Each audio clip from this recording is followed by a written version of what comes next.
Every story appears ordinary till you see the core side of it. And what you're looking for is the story behind the news. We bring it to you from Lagos, the commercial capital of Nigeria. Giving you all sides and political stories round the clock. Every detail from the start line to the final whistle. CoreTV News, expanding your view.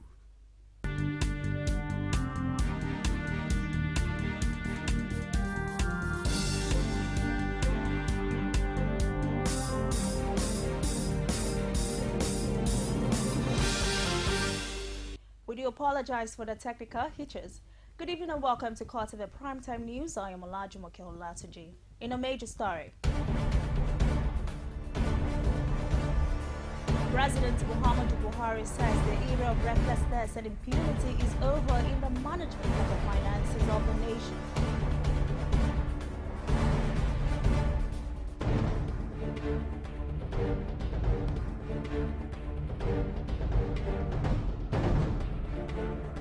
In this program, Senate President Bukola Saraki says the National Assembly will take a second look at its budget to reflect current economic realities.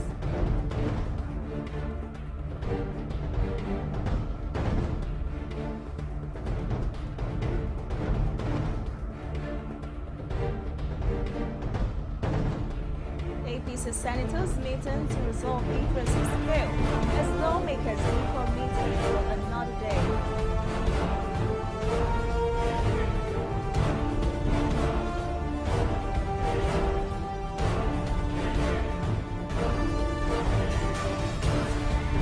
And outside Nigeria, Pakistani Prime Minister Nawaz Sharif calls for urgent measures in the wake of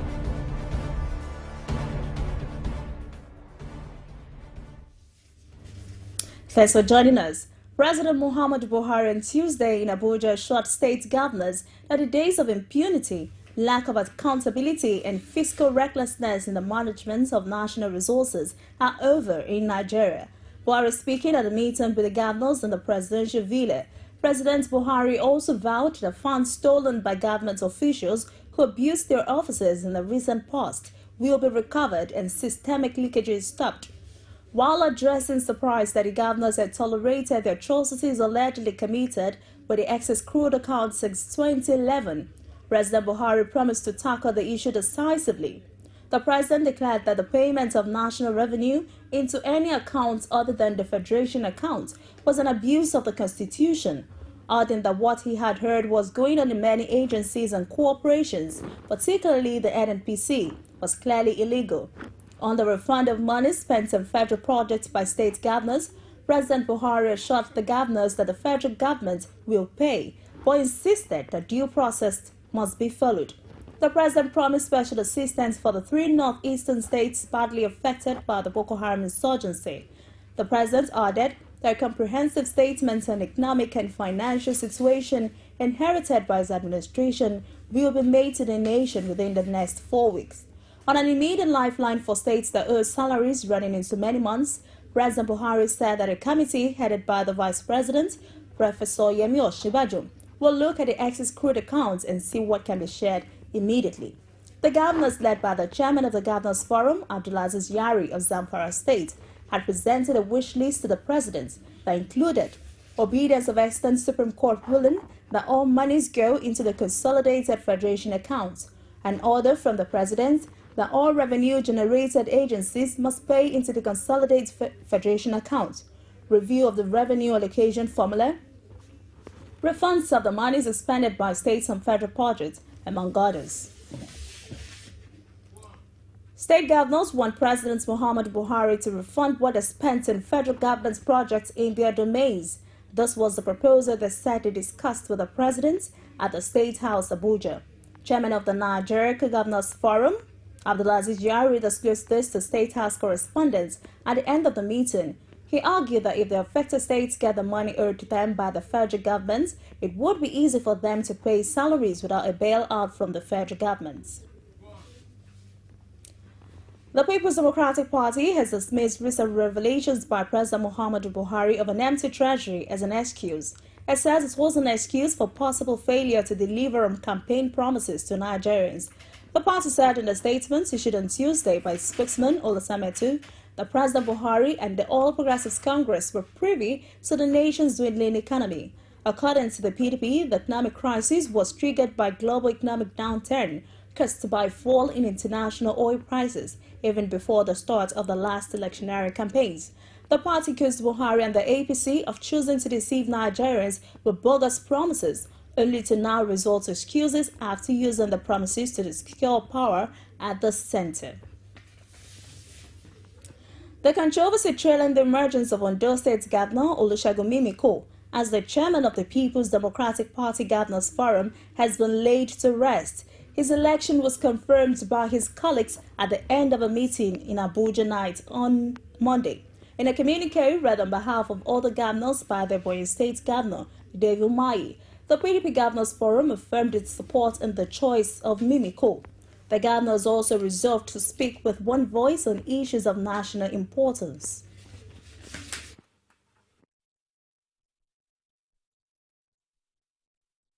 Meeting of the People's Democratic Party Governors Forum held today, Monday, June 22nd, 2015, at the Secretariat in Maitama, Abuja. We resolved and hereby issue a communique as follows. Number one, the election of His Excellency Dr. Olusegun Mimiko of Ondo State as the chairman of the forum was ratified by all the governors present, 12 of the governors that came.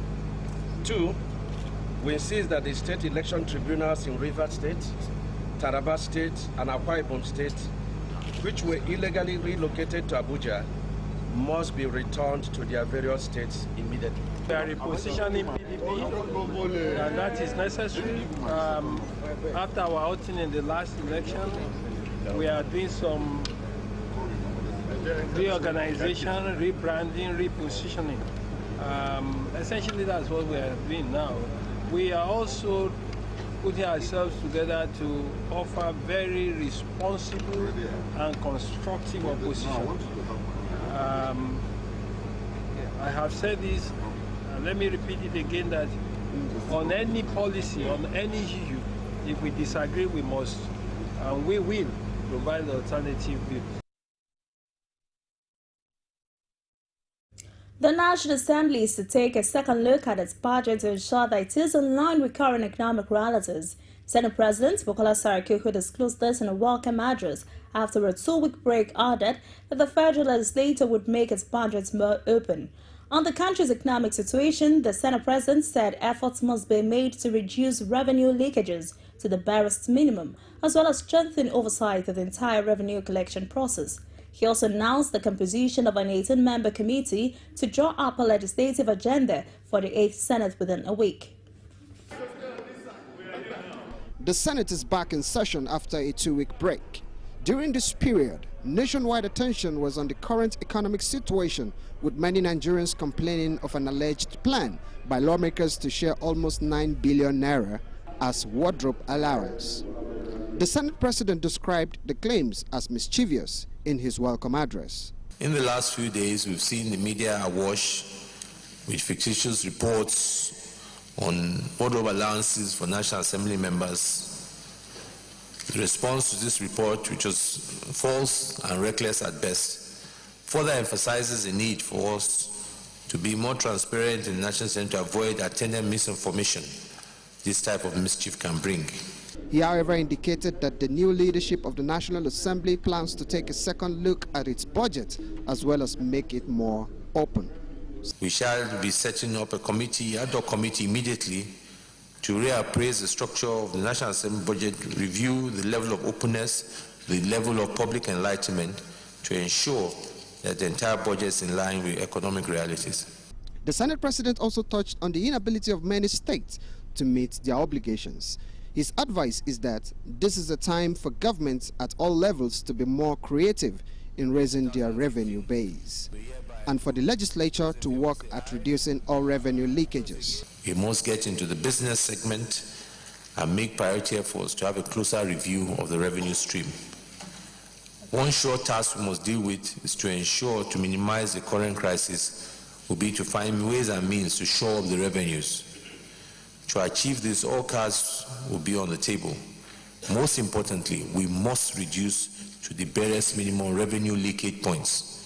The Senate President also announced the immediate composition of an 18-man Senate ad hoc committee comprising 3 senators from each geopolitical zone to draw up a legislative agenda for the 8th Senate. The committee is expected to turn in its report within a week.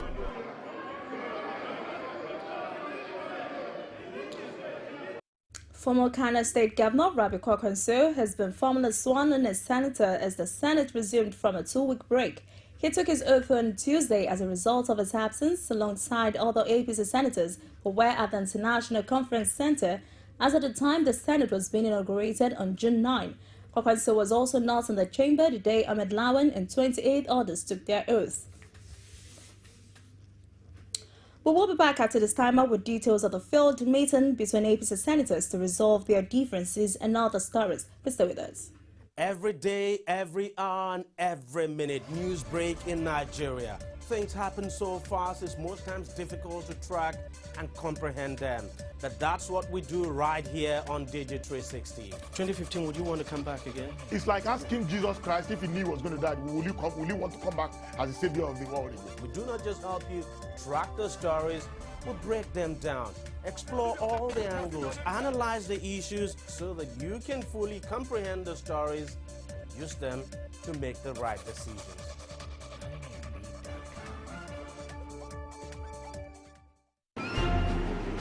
As news breaks, people don't let events pass without giving their comment or reactions. When the problem arises in society, these are the people that should be consulted.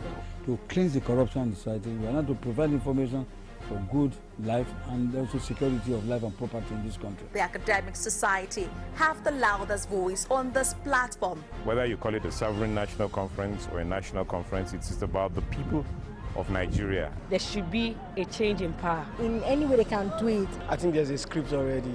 Every Tuesday at 8:45 p.m. on this station. From the Ivory Tower, a must-watch for the learning minds. If you're just joining us, it's the call to the primetime news. A quick reminder of our major story.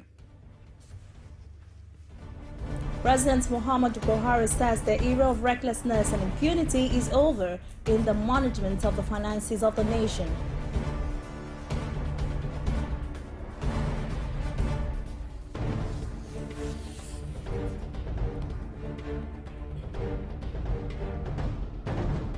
Also in this program, Senate President Bukola Saraki says the National Assembly will take a second look at its budget to reflect current economic realities.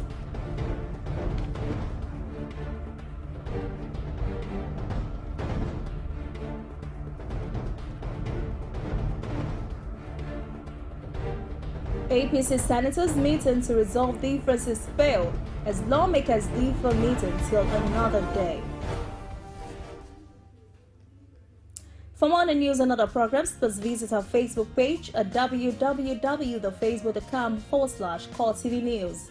Follow us on Twitter at CoreTV News NG. Visit our YouTube channel at youtube.com/CoreTV. Leave a space, then news.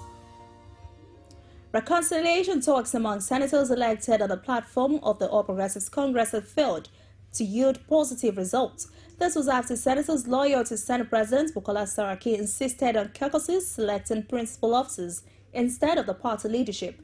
The meeting, which was called to resolve the intra-party crisis over the emergence of Bukola Saraki as Senate President, also resulted in the physical assault of at least one senator.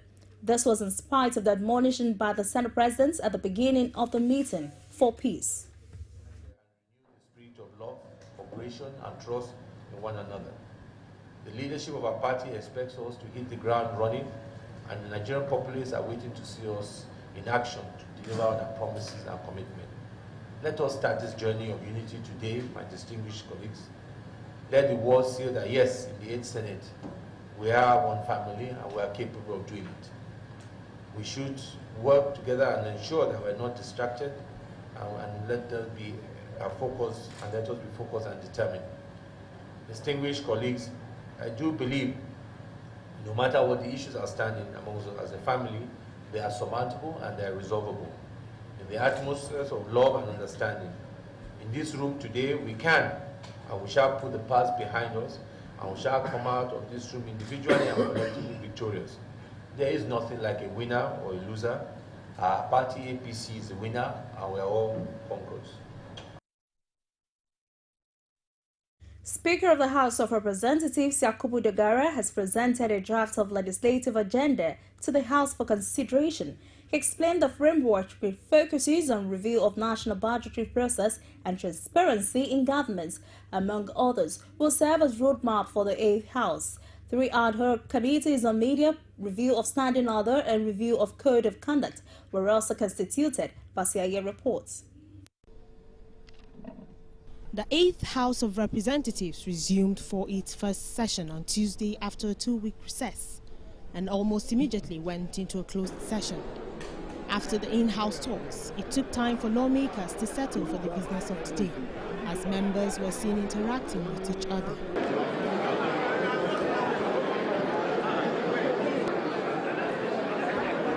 At 12:23, the Speaker called the House to order, which signifies the commencement of legislative business.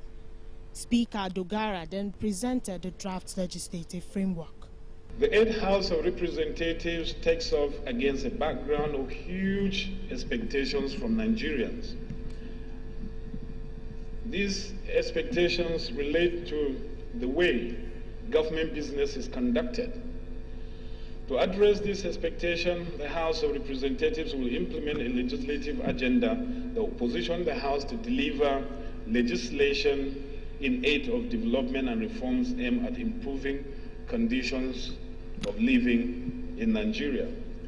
The agenda outlines steps and prioritizes legislative actions required to achieve set goals and objectives.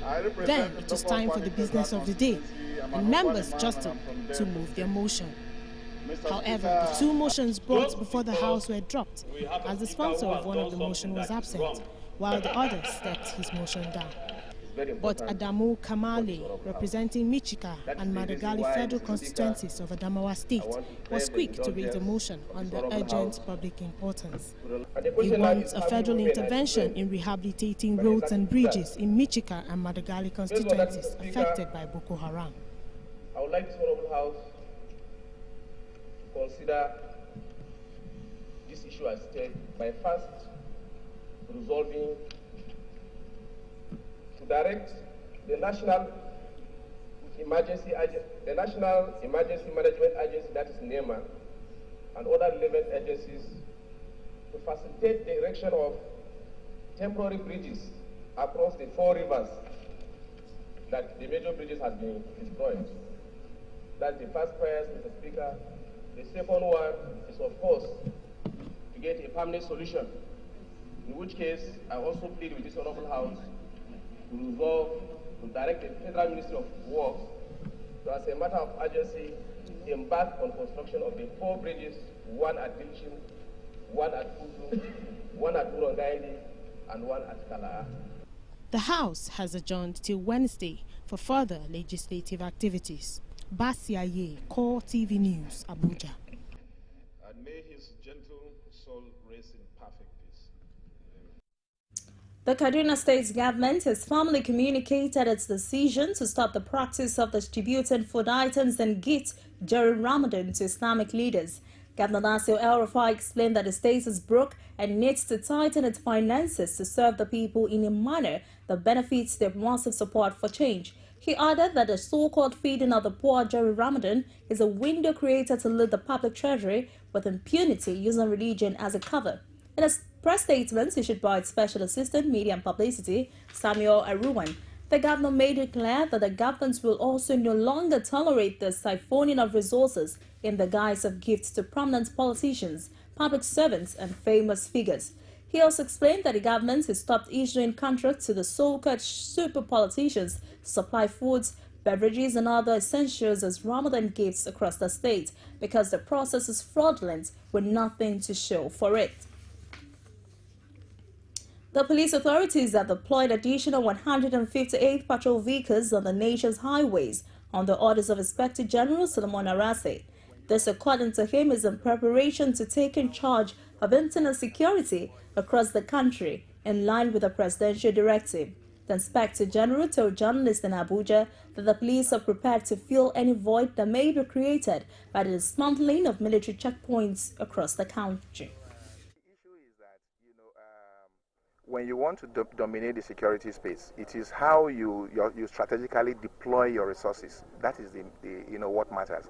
The most important thing is for us to give Nigerians that psychological reassurance that there is police presence everywhere we go.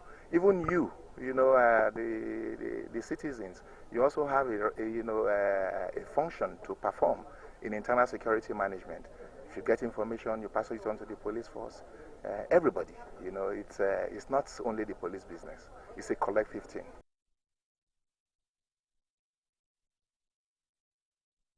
Residents of Plateau State who have been bearing the brunt of the hardship from checkpoints on the highways for over a decade now have been subjected to hardship on the highways have applauded the decision of President Buhari ordering the dismantling of checkpoints by the military nationwide.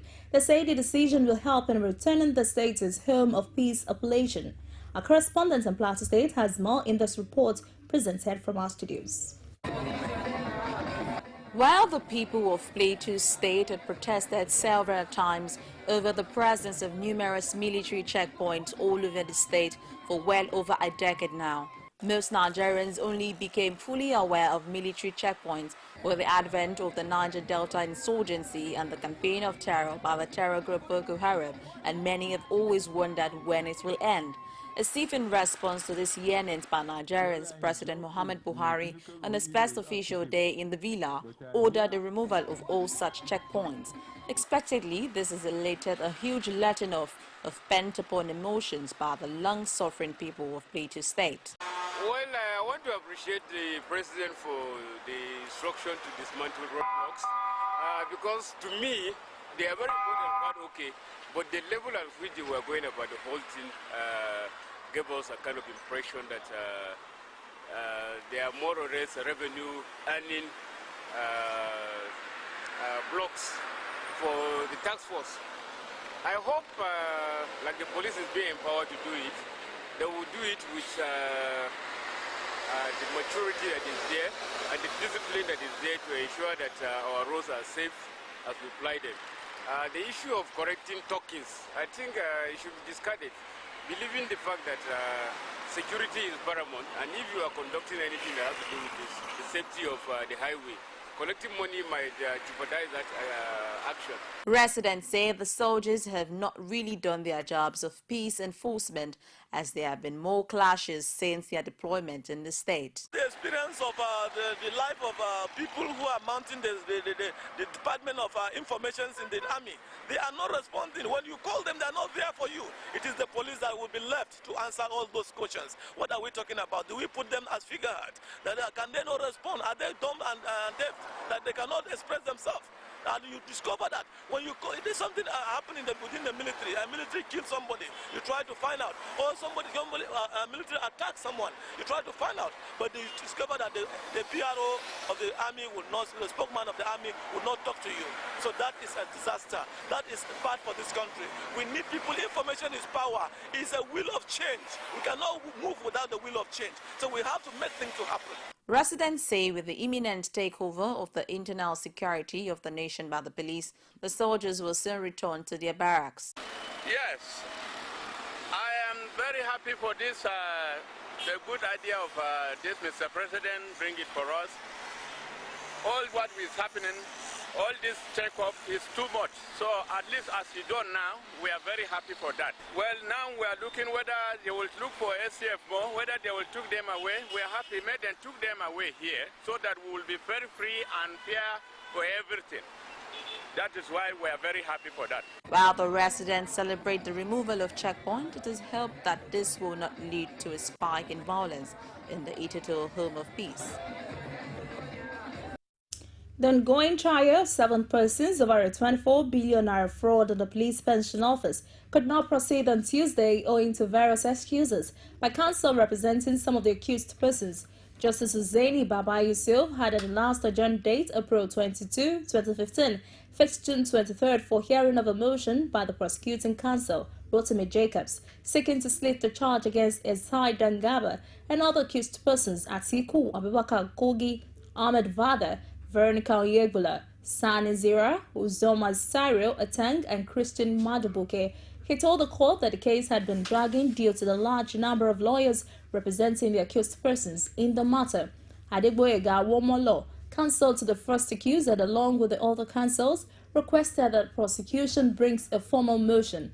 At the resumed hearing, June 23rd, Awomolo sent in words that the case was stood down till 10:30 a.m. as it was apparent before the Court of Appeal. The court also received correspondence from the second accused, Abubakar Kigo, who was absent due to ill health, while counsel to the third accused, Ahmed Wada, said he was involved in an election petition hearing. Consequently, Justice Yusuf adjourned proceedings to July 24, 2015 for hearing of the application. It's still the course of the primetime news. Join us after this break for business, sports, and stories from outside Nigeria. Please don't go away.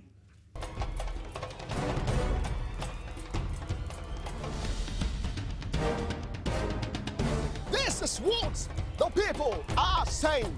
You don't run a big economy with generator. They need to do more in terms of energy and power. Many things to do for this Nigeria about lights, water, and new TT. For Nigerians that are not gullible, we know that good laws have done nothing good for this country. Buhari won the election convincingly. Talk to your husband that you should keep promise about what you said, and because people are watching you, you know, another election is coming. Because some people will stand for Yoruba land, will be strong man, you don't die. This nation is moving forward. The best is going to take place. The people giving voice to the voiceless. And outside Nigeria, Pakistan's Prime Minister called for emergency measures as the death toll from a heat wave in southern Sindh province topped 450. The National Disaster Management Authority said it had received orders from Nawaz Sharif to undertake immediate response measures. The army has also been deployed to set up heat stroke centers and assist the NDMA. It added many of the victims are elderly people from low-income families. Health officials said many deaths have been in the larger city, Karachi, which has experienced temperatures as high as 45 Celsius in recent days. Hundreds of patients suffering from the effect of the heat wave are being treated at government hospitals. Provincial Health Secretary Saad Majegno said the demand for electricity for air conditioning has coincided with increased power needs over Ramadan, when Muslims fast during daylight hours. Hot weather is not unusual during summer months in Pakistan, where prolonged power cuts seem to have made matters worse. The BBC's Shahid Jalaza reports sporadic angry protests have been taken in parts of the city, with some people blaming the government and Karachi's main power utility, K Electric, for failing to avoid deaths. Our correspondent Hot. The Prime Minister had announced that there would be no electricity cuts, but outages have increased since the start of Ramadan. He reports. We'll bring you details of the story later. South Sudan Ministry of Health said on Tuesday that no fewer than 18 people have died of cholera in the country's central Equatorial State. South Sudanese Health Minister Rick Gakok said that over 171 cholera cases have been confirmed, declaring an outbreak of the highly contagious infection. The first cholera case was reported at the Yuhan Protection of Civilians based in early June, he said. Cholera treatment centers have been established at Juba Hospital and the International Medical Corps Clinic at the POC to manage suspected and confirmed cholera cases, he pointed out. The disease outbreak adds to the suffering of the South Sudanese people who are already facing tough humanitarian conditions caused by the escalating violence in the newly established state. South Sudan plunged into violence in December 2013 when fighting erupted between troops loyal to President Salva Kiir and defectors led by his former deputy, Riek Machar. The conflict soon turned into an all-out war with the violence taking on an ethnic dimension that pitted the president's Dinka tribe against Marquez Nua ethnic group. The clashes have led thousands of South Sudanese dead and forced about 1.9 million people to flee their homes. And the wider business, factory activities in the world's second largest economic, China, contracted for a fourth month in a row. The HSBC Market Flash Manufacturing Purchasing Managers Index was at a 3-month high of 49.6, up from 49.2 in May, and beat forecast of 49.4. But the preliminary reading stayed below the 50 mark, which separates contraction from expansion. Analysts said there were growing calls for economic stimulus to boost growth. The uptick in activity led new orders to return to positive territory. Exports also fell at a slower than expected pace, but companies cut more jobs, jumping to the fastest pace of layoffs in more than 6 years. Market economist Annabelle Fitch said the private survey showed a mixed picture about the state of China's vast manufacturing sector. China has already embarked in a series of easing measures to spur activities in the Asian giants. It has cut the cost of borrowing 3 times in the last 6 months. In May, the central bank also cut its bank reserve requirements ratio by 1 percentage point to allow banks to lend out more money. And in the world of business, commercial banks in Oka are presently having problems contending with the surge of customers who wish to obtain their bank verification numbers, which would elapse on June 30th. The customers who became serious about the BVN since the deadline was set expressed frustrations with the exercise, as the branches of the banks they went to could not attend to them. The Central Bank of Nigeria had some months ago directed all commercial banks to carry out biometric and data capturing of their customers for them to have up-to-date information about them. Some of the bank customers on Tuesday appealed to the CBN to consider extending the deadline. Some of the customers expressed that they had consistently been going to the bank since 2 weeks without success, while others say this was because only one branch of a particular bank was serving a high population density area as Oka. He called for the centralization of the registration centers so that it would be seamless, while calling on CBN to extend the deadline. Exports and standards regulation and maintenance in Africa have converged in Abuja to promote and sustain productivity and trade on the continent. Speaking at the opening of the 3-day forum for heads of national standards bodies in Africa, they insist that effective harmonization is important if Africa must move above its 3% involvement in world trade.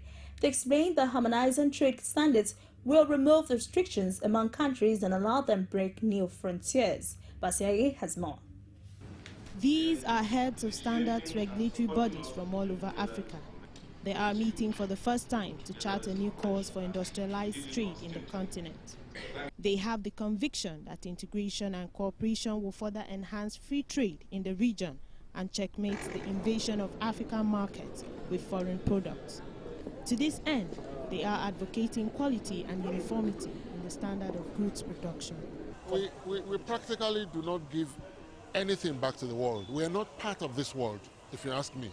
Because if you contribute only 3% of world trade for over 1.1 billion people out of, we're almost 20% of the world population. So that tells you clearly that we are not showing in the map. We need to be part of this map.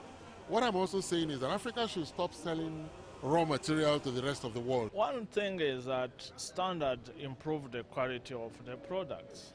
Yeah. By improving the quality of the product, people start trusting you. Meaning you go now toward the certification. You certify products against the standards. Yeah. And that product can now be allowed to move from a country to another country, not just within Africa, but allowed also to move in a global market, move elsewhere. We are losing because we still trade on raw materials.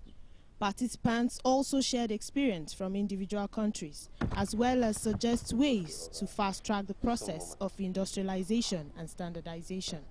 If a Nigerian SME wants to make a product that can be exported to Europe, all you need is that you need to teach him how to achieve European standard of quality, so that when the product gets there, that product will be acceptable. And that's also why you've seen that, for example, in Nigeria, we now have accredited labs. If you don't have accredited labs, when they test and certify anything, nobody uses it outside of your borders. But today, we have accredited labs in Nigeria, so that when we test and certify products, they will be acceptable outside of Nigeria. Basically, what we have done in Uganda is to be able to first of all, map up what are the various products that we focus on, because we cannot focus on any. So we look at the top products that can get into the regional market. For example, Uganda is known for exporting fish, exporting coffee, exporting cotton, and now they are also what we call non-traditional exports. And basically these are fruits and vegetables. So we partner with the industries in those areas to ensure that their quality meets now the regional markets or even the international markets. They are also optimistic that Africa will strive to meet the 2017 target for industrialization, even though it may not be total compliance. Our leaders are looking at 2017 for Africa to make sure that it's a continental free trade area. But that assumes that everybody now is bringing in the marketplace a quality product. So that depends now on the national quality infrastructure. We've got set targets in order to work towards those targets, and we need to keep reviewing them. It may not be realistic for some of us, it may be realistic for others, but the targets have been set, and therefore we as the National Standards Bureaus, we've got to work towards that target. And if we can get all the support we need, both from government and the private sector, then we should be able to meet those targets.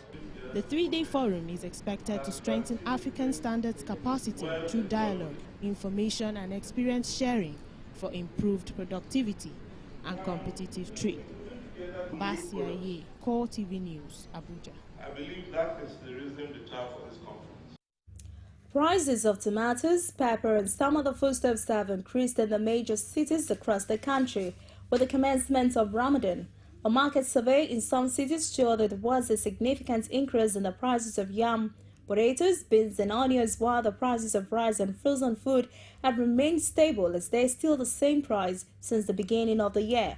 Some of the traders and customers attributed the increase in the prices of the food items to scarcity of the items, rainy season and the commencement of the Ramadan. In the FCT, a big market basket of tomatoes now goes for 23,000 naira as against 15,000, while the small market now sells for 2,500 naira against 600 naira. Similarly, there is increase in the price of yam as 5 tubes of big yams, which was selling for 1,500 naira before, now sells for 2,200 naira. The survey further showed that the prices of basic food items such as rice, palm oil and vegetable oil have been stable in both Utalco, Garki and Busa markets in FCT. Rwanda's intelligence chief, Karenzi Karake, who is wanted in Spain for alleged war crimes, has been arrested in London. Karake, 54 years, was arrested at Heathrow Airport on Saturday and remanded in custody ahead court hearing on Thursday. He is accused of ordering massacres while head of military intelligence in the wake of the 1994 Rwanda genocide. Meanwhile, the Rwanda's foreign minister, Louis Makichiwabo, has condemned the arrest. Karake is also accused of ordering the killing of the Spanish nationals working in the country during the genocide. And in the world of sports, the Bayern Curry have further bolstered their forward line, confirming the transfer of the Atletico Madrid forward on a 4-year deal. Serie A champions Juventus have completed the signing of striker Mario Undzik from Atletico Madrid for a fee of $19 million.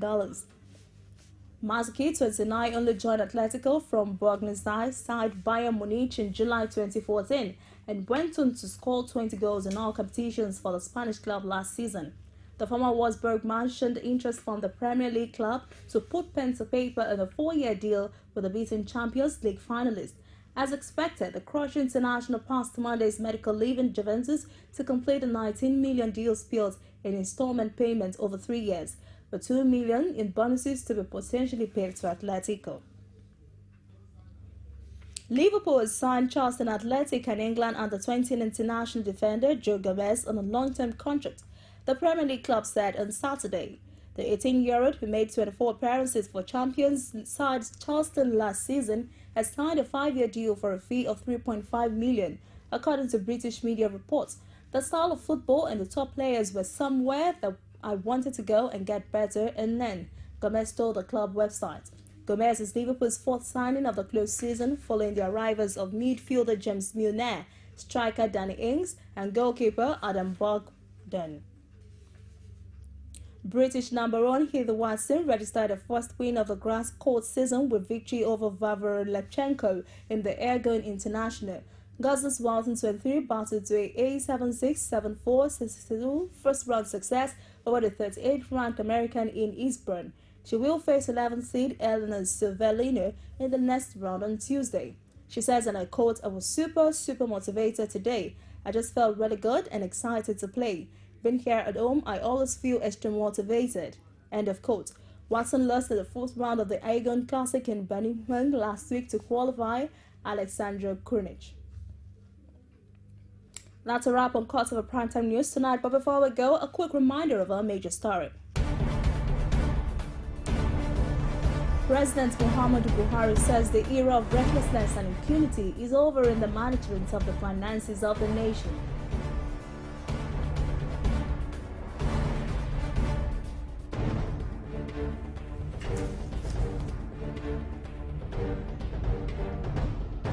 Also in the program, we told you that Senate President Bukola Saraki says the National Assembly will take a second look at its budget to reflect current economic realities.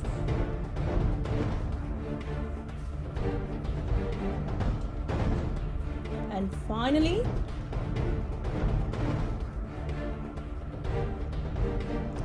APC senators meeting to resolve differences failed as lawmakers defer meeting till another day. Many thanks for watching. I am Olajumoke Olatide. Do have a lovely night rest.